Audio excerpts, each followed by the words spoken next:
你觉得啥样的人才配叫好老板？是那种对外满嘴讲仁义道德，对自家人重拳出击的，还是那种对外人冷血无情，却对内极度护犊子的人？1941年的罗斯福就是典型的护犊子。当时底特律的工人们正熬夜造坦克，挣着血汗钱。罗斯福看着这群工人，给出了一个承诺：打完这场仗，绝不能让美国的工人再像大萧条时期那样，连面包都买不起，因为下岗而饿肚子。罗斯福拿着兄弟们的血汗，转头就在国际牌桌上开启了一场极其冷血的全球资产并购。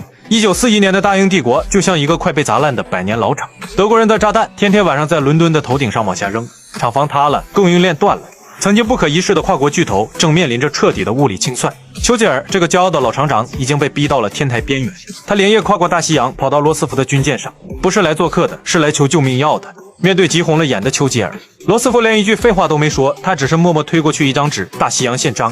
大西洋宪章所蕴含的能量绝不亚于工业革命的威力。全文共8项基本原则，每一条都体现了罗斯福护犊子的精神与他对美国老百姓的承诺，但唯独对英国不太友好。第一条，两国不寻求任何领土的或其他方面的扩张。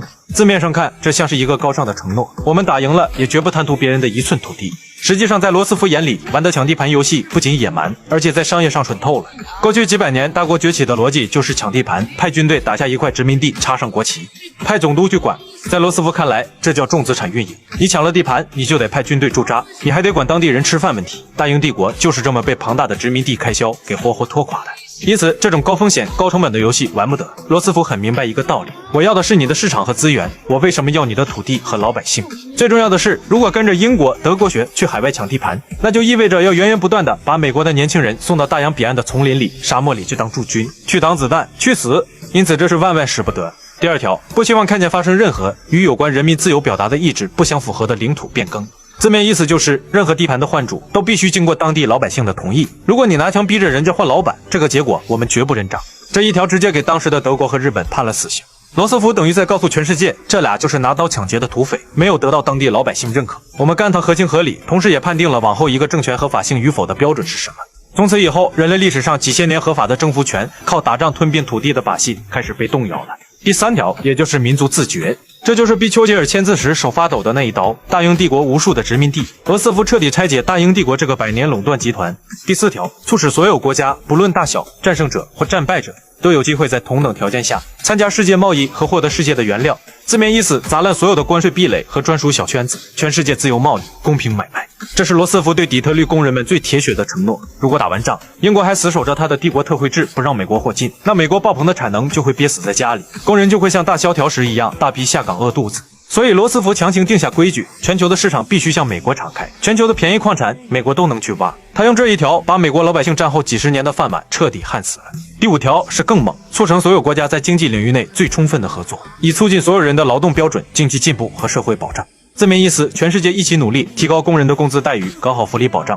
罗斯福心里很清楚，如果光搞自由贸易，那别的国家疯狂压榨劳工，造出极其廉价的东西卖到美国，那高薪的美国工人岂不是要被卷死？第六条，保障所有地方的所有人都能在免于恐惧和不虞匮乏的自由中度过一生。字面意思，打死日本和纳粹后，让全世界老百姓既不用担惊受怕，也不用再饿肚子。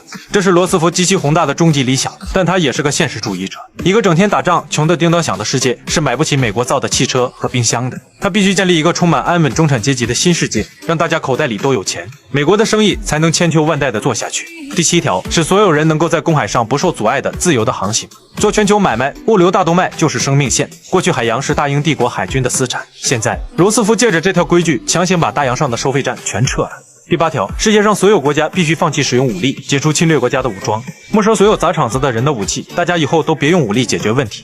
规矩定好了，怎么保证没人掀桌子？罗斯福的方案是把侵略者的牙齿全部拔光，以后地球这条街的安保由我们4大股东说了算，分别是中国、英国、美国、苏联。丘吉尔此时虽然对这个大宪章很不爽，但他面对罗斯福的压力，他不得不同意。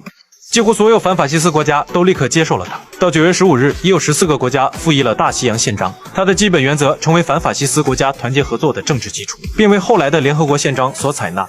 大西洋宪章最深刻的地方在于，它是人类历史上最成功的一次阳谋。他拿着大宪章，逼着老牌霸主英国自废武功，逼着全世界接受美国的轻资产商业模式。可惜的是，罗斯福耗尽心血，敲诈了英国，投资了苏联，拿美国老百姓的命和钱做局，亲手画好了新世界公司的蓝图。就在这栋大楼马上要封顶，准备剪彩敲钟上市的前夕，他突然倒下了。